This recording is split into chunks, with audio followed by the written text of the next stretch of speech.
Okay ဒီနေ့ကတော့ပဲကြော်မှာပေါ့နော်ဒီပဲကိုပေါ့နော် channel တဲ့ပဲကိုပေါ့နော်4 နာရီစိတ်ထားမှာပေါ့နော်4 နာရီစိတ်ပြီးမှဒီအမှုတ်နဲ့ပေါ့နော်ဒီအမှုတ်နဲ့ကိုရောလိုက်မှာပေါ့နော်ရေထည့်ပြီးတော့ရောလိုက်မယ်ဒီအမှုတ်ကကြတော့စားလဲထည့်စရာမလိုဘူးဘာမှထည့်စရာမလိုဘာမှလည်းဆက်စရာမလိုဘူးဘာမှလည်းထည့်စရာမလိုကြော်ကြည့်ပေါ့နော်အရန်ကောင်းတယ်အဲ့ဒီနောက်ကိုဒီလို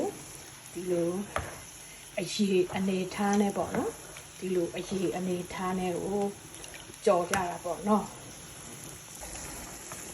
ဒီလိုအရေအနေထားမှာအဲ့ဒါတော့ပေါ့နော်အဲ့ဒါတော့ထဲမှာဆိုရင်ဒီလို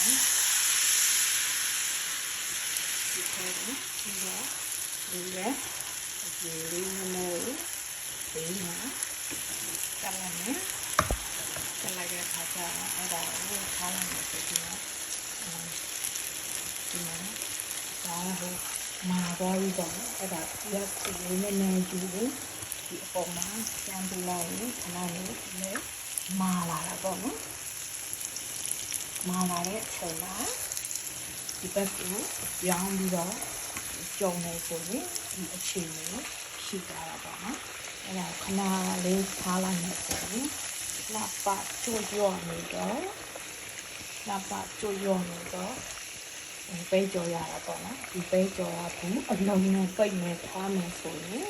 ဘုစားထိခံ6လထိရတာပေါ့နော်4-6လကအတာလေးရတယ်ဒီထဲမှာဆိုရင်စားလေးနည်းနည်းလေးထည့်ရုံပဲကျန်တာဘာမှမထည့်နဲ့ပေါ့နော်စနွေးမုတ်ထည့်လို့လည်းရတယ်ကျမကတော့စနွေးမုတ်ထည့်တယ်နဲ့ဘာဝကျက်တဲ့အရာပဲပေါ့နော်လိုချင်တယ်ဒီမှာနောက်ဆုံးအခြေအနေပါ